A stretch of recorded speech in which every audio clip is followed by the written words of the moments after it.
Guys इस video में मैं तुम्हें बताने वाला हूँ कि कैसे तुम अपना मार्क इंक्रीज कर सकते हो इस लास्ट 10 दिन में करीब 300 से 400। अगर तुम्हारे अभी 400 आ रहे हैं तो तुम 550 तक आराम से जा सकते हो अगर तुम्हारा प्रिपरेशन अच्छा है। कैसे तुम मार्क इंक्रीज कर सकते हो? अगर तुम्हारा प्रिपरेशन अच्छा नहीं है तब पर भी तुम अपना 200 से मिनिमम नंबर इंक्रीज कर सकते हो। तो देखो, मैं 3 चीज़ बताऊंगा मार्क इंक्रीज करने का। 3 प्रोसीजर होता है ये। देखो, सबसे पहली बात तो तुम्हें ये पता होना चाहिए, कम से कम एक बार पूरा सिलेबस तुम्हारा कवर होना चाहिए और कम से कम एक बार तुम PYQ लगाए हो कभी ना कभी। तो गाइज सबसे पहली बात मैं तुम्हें एक बता रहा हूँ, सबसे पहले जितने सारे PYQ है उनको इतना बार लगा लो, करीब 10 से बार लगा लो। हाँ, मिनिमम डायरेक्ट, क्योंकि तुम क्वेश्चन प्रैक्टिस किए नहीं हो, तुम्हारे पास बेसिक कॉन्सेप्ट है नहीं, तो 10 बार PYQ लगा लो, याद ही हो जाएगा भाई। अगर उस जनरली होता है हर एक ईयर कि PYQ से मिनिमम 30 से 40% क्वेश्चन आते हैं या उससे रिलेटेड क्वेश्चन आते हैं, तो तुम्हारे 40% नंबर डन है PYQ लगा के।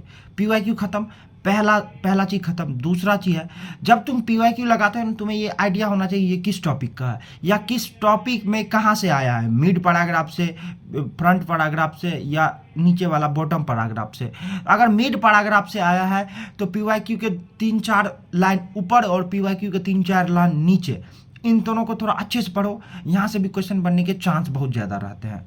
और तीसरा बात मैं तुम्हें बोलना चाहता हूँ, जनरली देखो, अगर तुम PYQ प्रैक्टिस करते हो तो तुम्हें फॉर्मूला, अगर देखो फॉर्मूला वाला क्वेश्चन होता है, अगर फॉर्मूला वाला क्वेश्चन होता है ना, तो उस फॉर्मूला को थोड़ा मॉडिफाई करके तुम अपना खुद से क्वेश्चन थोड़ा सोच सकते हो। इस ये ऐसा आ जाए तो क्या हुआ, मान लो सीधे, मान लो तुम आ गया कि फोकल लेंथ ऑफ लेंस निकालो, कन्वेक्स लेंस का। अब तुम सोच लो कन्वेक्स लेंस का फोकल लेंथ पूछा, तो उस फॉर्मूला को मॉडिफाई करके तुम्हें क्या कहता है, इमेज का डिस्टेंस पूछ सकता है मिरर से, या ऑब्जेक्ट का डिस्टेंस पूछ सकता है मिरर से। ऐसे ऐसे सवाल बेसिक फार्मूला बेस, इसको रेडी रखो। तीसरा पॉइंट में यही है कि सिंपली फार्मूला बेस्ड सवाल कंप्लीटली, जितने सारे फार्मूला एक बार चट जाओ और फार्मूला बेस्ड सवाल कंप्लीट कर लो। फार्मूला बेस्ड सवाल से भी अगर 100 क्वेश्चन आ रहे हैं ना, 100 में से 30 क्वेश्चन भी फार्मूला बेस्ड सवाल आते हैं, तो फार्मूला बेस्ड सवाल 100% करो। और चौथी एक एक्स्ट्रा टिप दे रहा हूँ भाई, एक्स्ट्रा बायोलॉजी में सबसे ज़्यादा जितनी बार हो सके उतनी बार PYQ लगा लेना, और हो सके तो PYQ याद भी कर लेना जो जो नहीं आया। अब पढ़ना मत, अब थोड़ी भी गलती मत करना कि नया चीज़ कर लेते हैं, नया चीज़ नहीं करना, जो तुम्हें आता है बस उतने करना, उसके अलावा कुछ नहीं करना। जो आते हैं उसी को रिवाइज करना, और कम से कम जाते जाते 3-4 मॉक टेस्ट प्रैक्टिस कर लेना। हाँ भाई, 3-4 मॉक टेस्ट प्रैक्टिस कर लेना, भले ही आंसर देख के आंसर लगाओ। 4-5 मॉक टेस्ट प्रैक्टिस कर लेना फुल सिलेबस वाला, यानी नीट पेपर बेस पे।